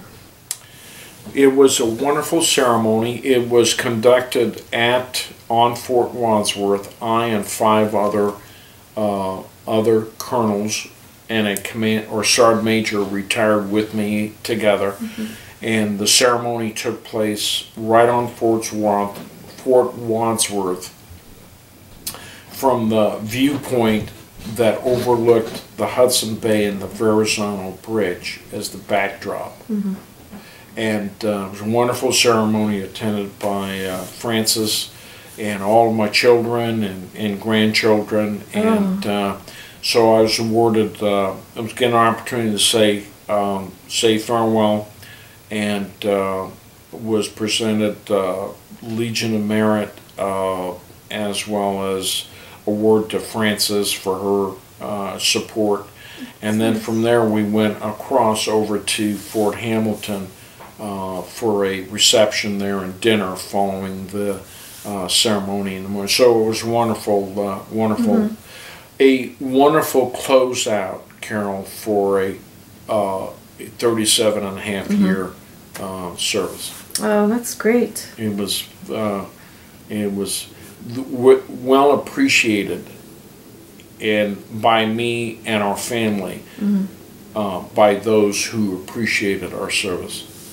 Very proud day for you and your family. Yes. Mm-hmm. Very nice. All right, so let's talk about AUSA. Yes. How did you come to be so involved with that? Once I retired, one of the opportunities that, on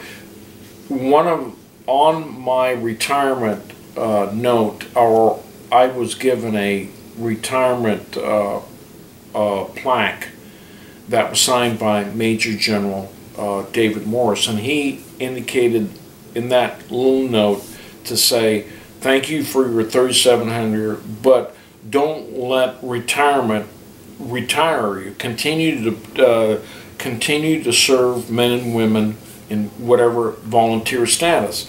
So one of the opportunities that I looked at was VFW, the Military Officers of America Association, which I became a member, as well as the Catholic War Veteran. But the first one I looked to was, I had been a member 30 years before, was the Association United States Army. And I saw that in an ad in our Asbury Park Press. So I called the president at the time, told her that I was interested. So I went to a meeting, and as a result became a member after I went to my first meeting with her and other members as well, and then became a eventual member of the Veterans Affairs and Veterans Affairs Committee that led to me being selected by her to be the vice president of the Veterans Affairs and U.S. Army Reserve Liaison, and that eventually led to me being selected as president of the AUSA Monmouth chapter, which I was inducted in July of this, in June, on June 11th of this year. So once I retired in 2011, I became a member in 2012, a year later, at AUSA. So that led me through that initial board member, VIP for Veterans Affairs and U.S. Army Liaison. That allowed me to, my goal was to reestablish that AUSA Monmouth chapter, Carol, with the fact that the normal consensus of our community is that Fort Monmouth moved to Aberdeen Proving Ground, and so did all of the affiliations. So what I have done or taken as focused is going back to the various different organizations, as I've mentioned, Rotary clubs, various different communities, civic and military organizations, and relate to them that we are a viable, continue to be a viable organization, vision for the Army, support for the soldier, and voice for the Army, support for the soldier, and that our chapter provides various different support to our community. And how that's done is through 4 efforts. Fundraising, which we have 2 or 3 a year. Our next one is coming up in December. It's called the Gingerbread Gala on December the 5th, which you should be getting some information on that. And whereby this gala, which will be at the Sheraton, the benefits, the proceeds, or the benefits to Fisher House, as you know, is similar to Ronald McDonald House for families of veterans who are undergoing medical treatment at our various different hospitals around the U.S. Second is public awareness, whereby we go to various different community events. 2 weeks ago, Sue, past president, she had a display and information table at the Jackson Wounded Warrior Parade, and I concurrently was at the Edentown Community Day, and we had a display and information table to share with individuals and those passed by that we are an organization, voice for the Army, support for the soldier. We're able to get several membership from there. So next is support, soldier support, and that ties in with where we currently support 4 different units in our area, 3 at Fort Dix, 99th Regional Support Command, the 77th Sustainment Brigade, and the 404th Civil Affairs Battalion. That's all other, plus the 254th Regiment here at Seagirt, which we support. And so how we support them is that we provide funds as a result of our fundraising for their various different family readiness support group events, as well as we provide the trophy for the OCS graduation in August. So we support that unit as well as the other 3 in those particular capacities. For the 99th Regional Support Command, which they're responsible for 12 states, that commander, 2-star, as part of the Regional Support Command, they're responsible for 12 states and the maintenance for 300 plus U.S. Army Reserve Centers in those 12 states.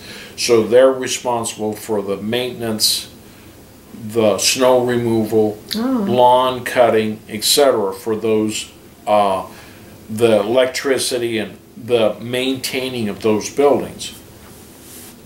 So how we support them is I attend their Yellow Ribbon program. They're responsible for those soldiers that are returning back from Afghanistan and Iraq.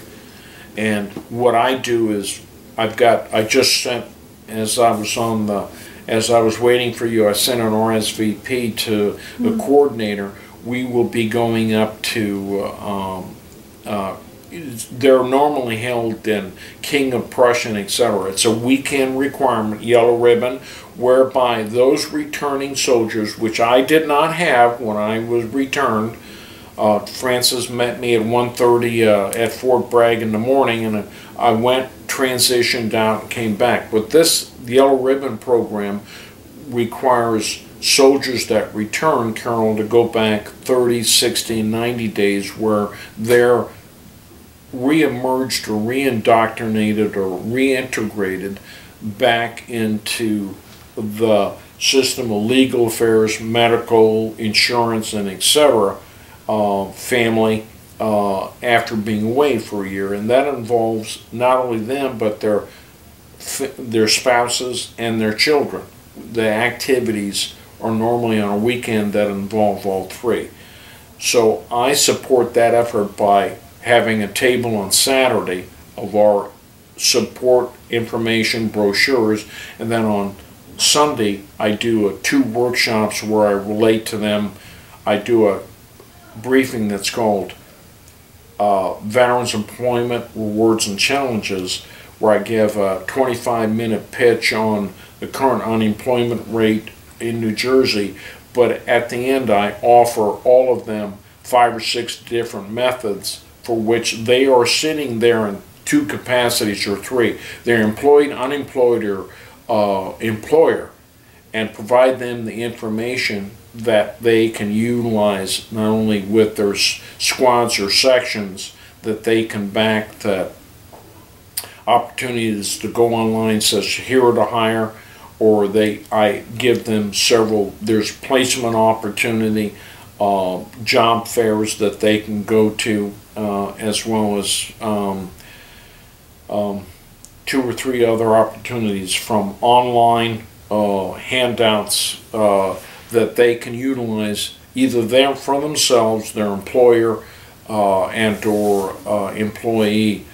They're both on the civilian side and on the military side, for which they're affected. So that's how we support. And then the last one is soldier support. Is we sponsored that Veterans Health and Wellness. How I was able to be acquainted with you, as well as attend other events such as that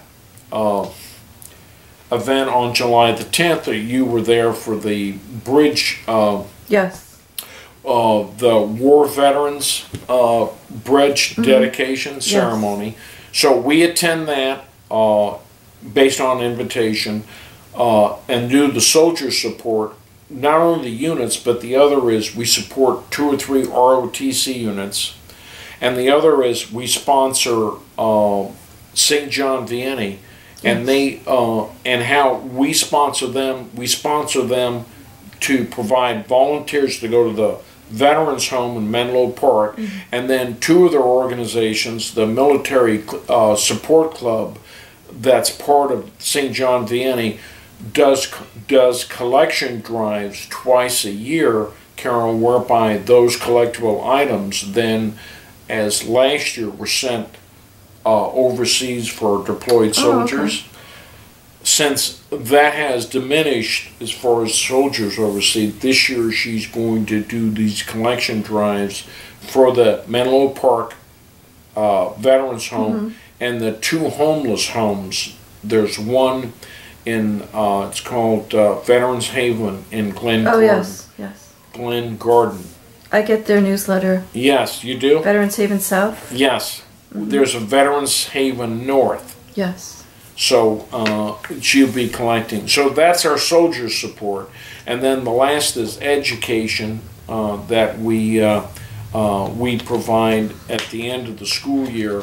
a citizen scholarship, and we're going to expand that to include ROTC this year, as far as various different awards going to their particular awards events at the end of the year, and present them with a medal and certificate appreciation from our association to the outstanding ROTC cadet. So that's what we do. We do 4 pillars: fundraising, public awareness, soldier support, and then education programs. And that's my involvement, going from Vice President, Veterans Affairs, and U.S. Army Liaison to the President. And we meet monthly over at the Ocean Place Resort and Spa. That's where our normal monthly meetings are. In Long Branch? In Long Branch. And we have 2 or 3 events that you'll be notified that we're going to have there next year. One is the corporate appreciation dinner, which will be in May, and then our awards banquet that I hope you'll be able to attend in June. Oh, so, thank you. So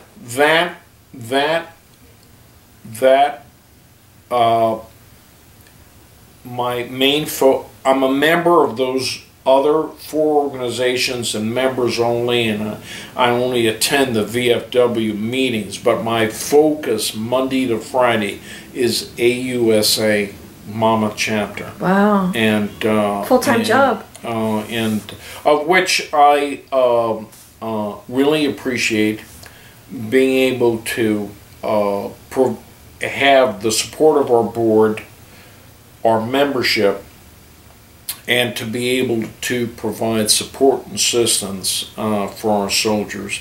That's the reward that I am very satisfied for. I just came back representing our chapter, Carol, at the AUSA National Convention in Washington, D.C. Oh. So Francis and I were able to attend. We went down there on the 11th of Saturday or Sunday. So we attended our chapter president's reception with the president of our organization, followed by 2 other events, Monday, Tuesday, and Wednesday. And then Wednesday morning, the first region, which encompasses 10 states, a first region of AUSA, the first region president presented those chapters that had achieved various goals throughout the year, and we received 14 individual streamers for our success over the past year. So that reflected our efforts, from best newsletter, best support to ROTC, best support to United States Army Recruiting Command, and best support to the reserve. So and best several in the country for our chapter. Oh, okay. So AUSA, just to give you a quick overview, has roughly about 65,000 members, and it 65,000 members that include the United States, Europe, and the Pacific.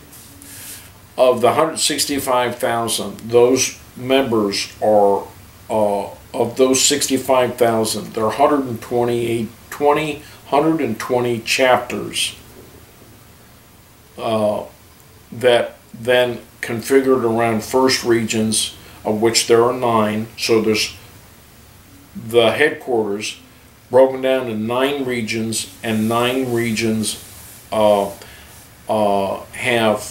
120 chapters. In the state of New Jersey, we have 4 chapters. I'm one of 4 chapters in the state of New Jersey. We have roughly about 1,000 members between the 4 chapters. Our chapter has 450, of which you are a member. Did you get your letter? Have you gotten your letter and all that? Yes, hopefully. Thank you. So, so it's through that membership that supports what we do as a chapter in those 4 areas that I talked to you about. So I was so impressed with that wellness fair. It was so well organized, and I could tell a lot of planning went into it.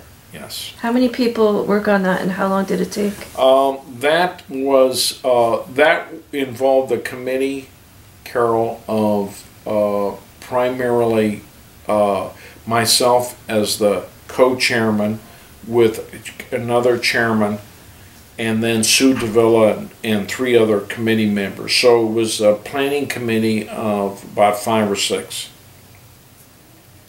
We also included the chairman, or the Central State point of contact, which had a representative, Ellen Dimmitt, and then the VA New Jersey healthcare system had a point of contact that we met monthly for 8 consecutive months prior to the event.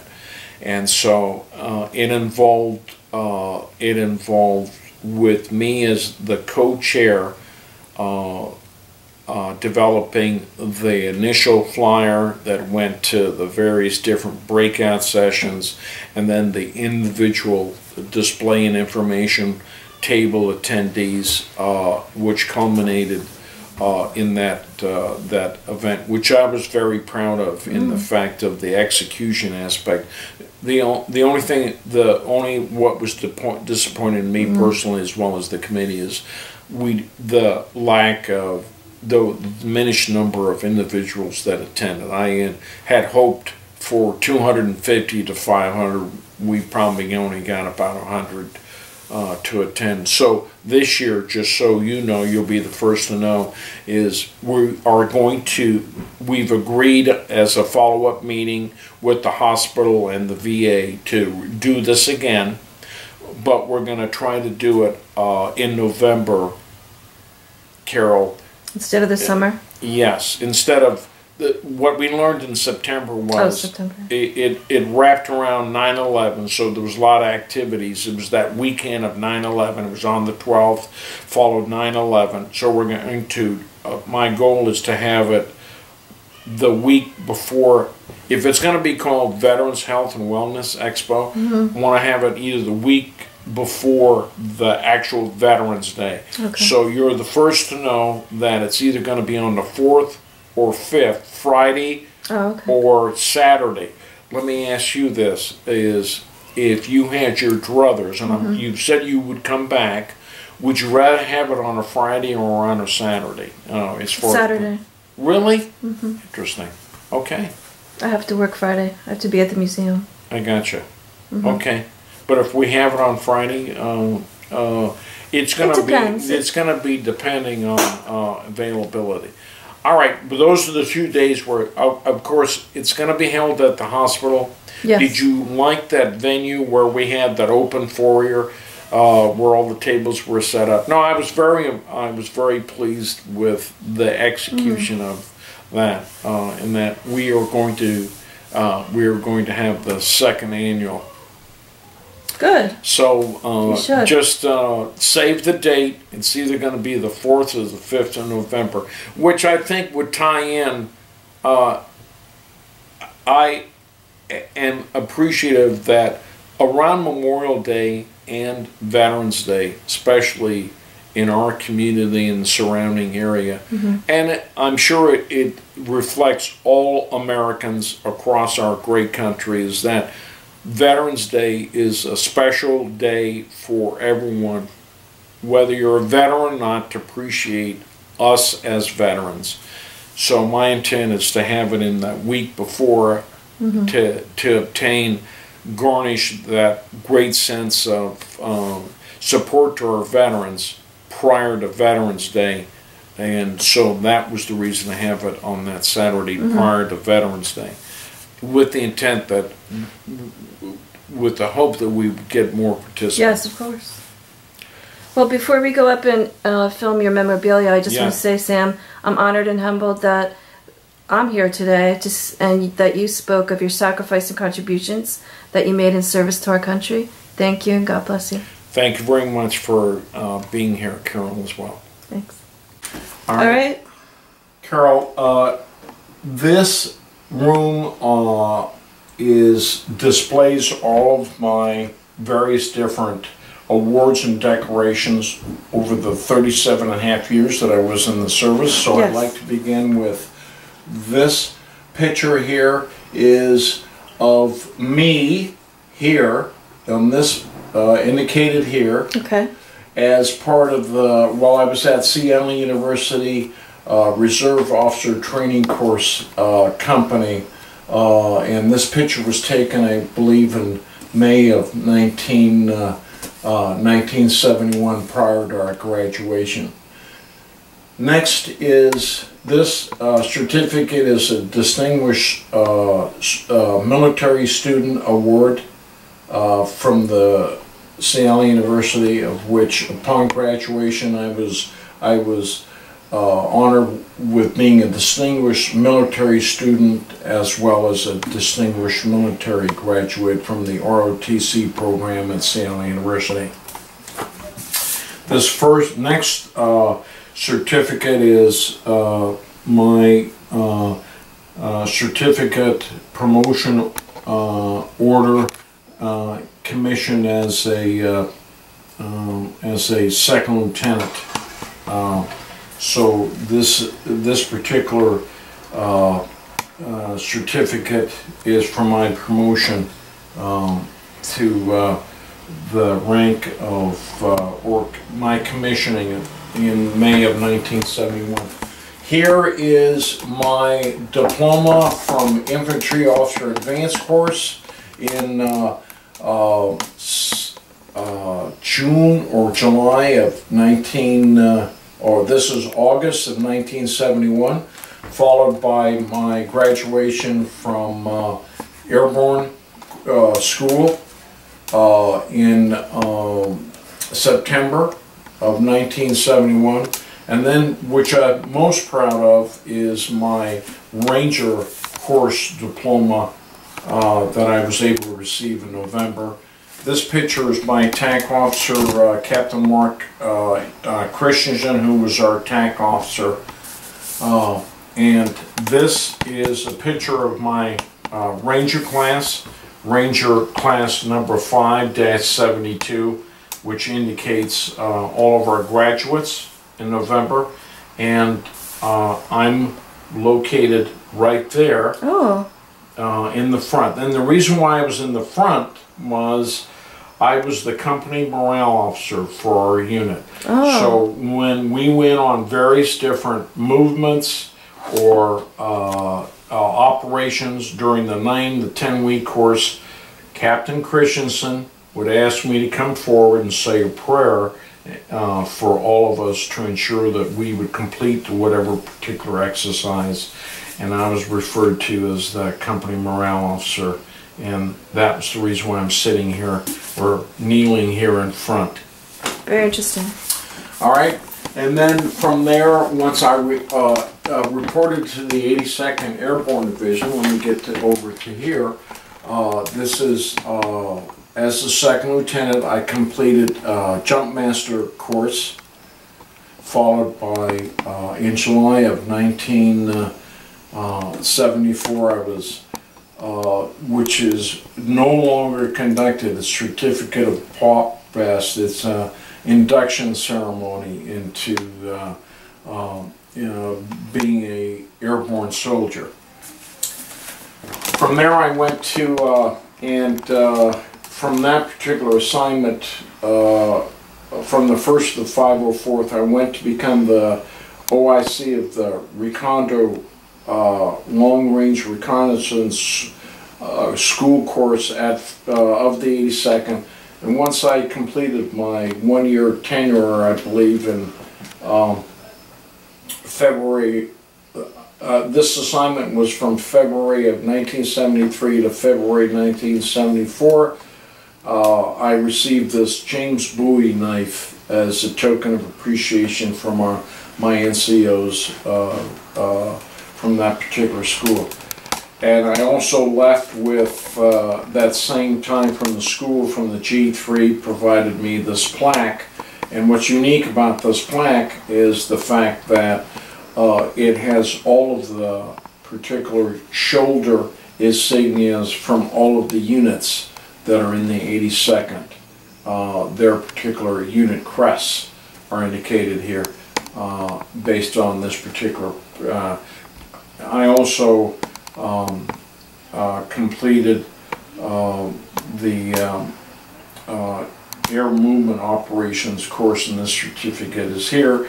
This is a picture of the unit that I was assigned to, Alpha Company, 1st of the 505th Airborne Infantry, Black Panther Battalion, and I'm located here on the end, along with the XO, First Sergeant, all of the platoon leaders and their platoon sergeants in the back.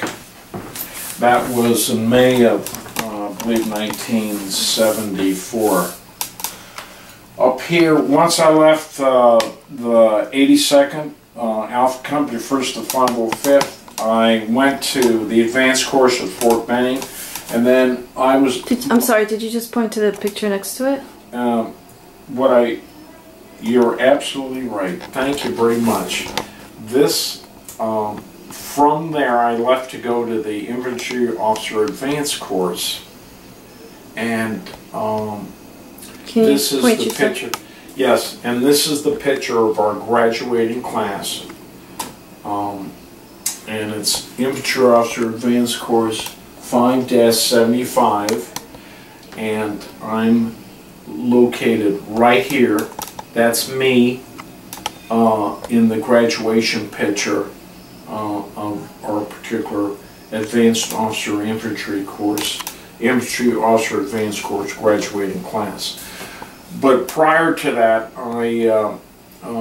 this is my picture of me as the executive officer of Company A, 1st Battalion, 505th Infantry. So I went from weapons platoon leader to the executive officer here, and this is a plaque that was given to me for one of my duties.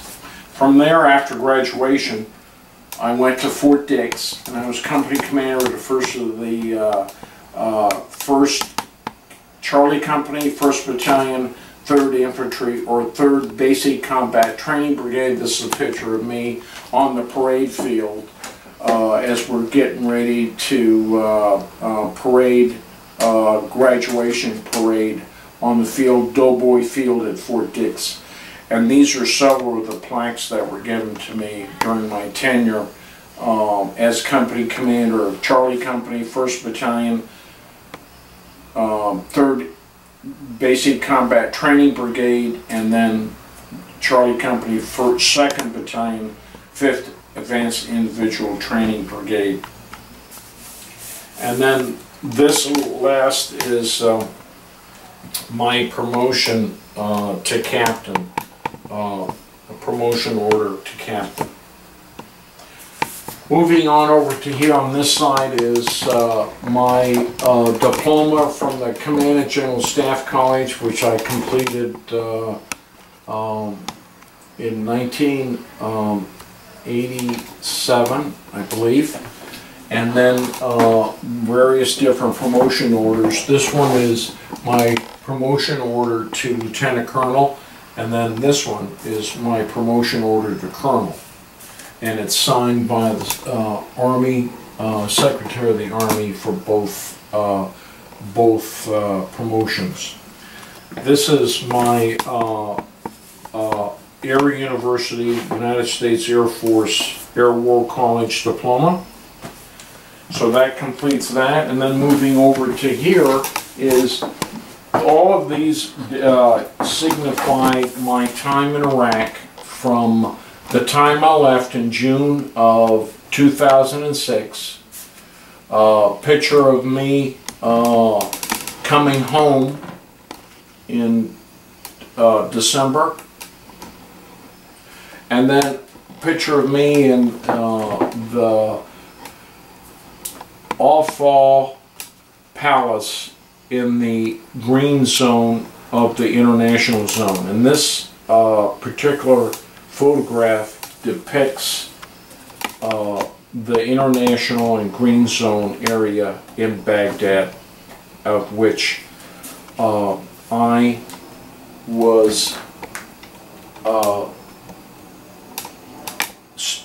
my tour of duty was at the U.S.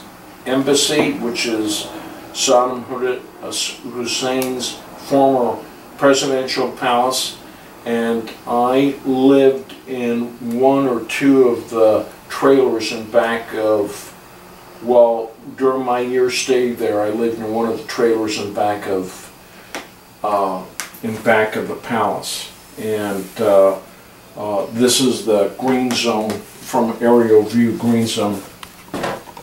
This depicts my tour of duty word plank, and this is what I'm most proud of is upon completion of my duty there in Baghdad, I was awarded the Bronze Star, signed by General David Petraeus, General Commanding Multinational Force Iraq, in June or May, which was awarded to me in as far as the 20th day of May 2007. So I'm very proud of that Bronze Star. And upon return, I was was awarded this flag of the United States encased in this particular triangular gift or ensemble, and it has both my name and my tour of duty. Who gave you that? This comes from the United States Army Reserve Command, okay. and it's awarded to those individuals, Carol, that served overseas in either Iraq or Afghanistan. That's very nice. Yes. And then over here is in appreciation for it's another flag? Another flag that was awarded to Francis. And what's significant is I was able to have this flown. This flag was flown over the presidential palace in January of 2007. And then as a result of that, I was able to present that to Francis with his certificate. You compiled that yourself? I put together the casing, and then the flag and the certificate was prepared by the support organization that maintained, that provided support to the embassy. Families? Oh, the embassy. Yes. That's very thoughtful for your wife to get that. Yes. And I was able to get 6 of these, Carol, one for each one of my children, the same flag, the same certificate to Francis, all 5 of my children. That included a flag and a certificate. It's amazing. These 2 are my sabers, or 3 sabers that I was able to incur throughout my career. This when I was company commander, given to me, Charlie Company, 1st of the 315th Mechanized Infantry, given to me by my officers and soldiers. And then upon retirement, I was given this sword by my commanding general, William J. Gothard. And then at my retirement ceremony, this was given to me by one of my former officers at the 304 Civil Affairs Brigade in Philadelphia. And then moving on is this particular plaque was given to me by my children at my retirement ceremony, and which says, "Give thanks to those who defend democracy, for they bear the gift of liberty and pay the price of freedom." So this was presented to me by all 5 of my children and their spouses. Beautiful. This encasement is referred to as, you know, a shadow box. And it includes, it was given to me in recognition of my 37.5 years at my retirement ceremony. Nice. And includes all of my individual ranks from second lieutenant, first captain, major, lieutenant colonel, colonel, and then all of the individual patches that I represented: 82nd Airborne Division, 18th Airborne Corps. This is the USACAPOC, which I shared with you, the United States Army Civil Affairs and Psychological Operations Command patch. This is the 353rd patch. And then these are all the individual ribbons that I was able to accrue over my 37.5 years, which culminates with, as I shared with you, my Bronze Star and Master Parachutist, EIB, and Combat Infantryman's Badge. And then finally, all of this is all of my retirement awards from Legion of Merit, and then Certificate of Retirement signed by General Casey, January 2009. And this is that certificate I was sharing with you previously, Carol, that was awarded to me by the 353rd Civil, or USACAPOC. This came from the United States Army, but this was from the 353rd Civil Affairs, as far as Command, or United States Army Civil Affairs and Psychological Operations Command, signed by Major General David A. Morris. And what I shared with you is he reflects with this note to say that with this great achievement, I hope that you will continue to serve our country in other ways while keeping my the soldiers' families that follow in your footsteps. Sincerely, David A. Morris, Major General, U.S. Army Commanding. And you certainly are doing that with AUSA and all your activities. Over here, I want to share this with you. This was, in addition to these retirement awards, Carol, this flag was presented to me by the 353rd, and a certificate of appreciation to Frances for her support to me of my 37.5 years, along with the flag. So she ended up getting that flag there flown over Baghdad in the U.S. Embassy in Baghdad, and then this retirement flag. So in conclusion then, at my retirement ceremony, Angela, #2 daughter, that's sitting in there, she had this, one of her art students do this. A high school student did that? Yes. Wow. One of her high school students did this drawing of me that was presented to me at my retirement ceremony. Was it done from a picture? Yes. Wow. So it was a surprise. Yes. And the picture was at my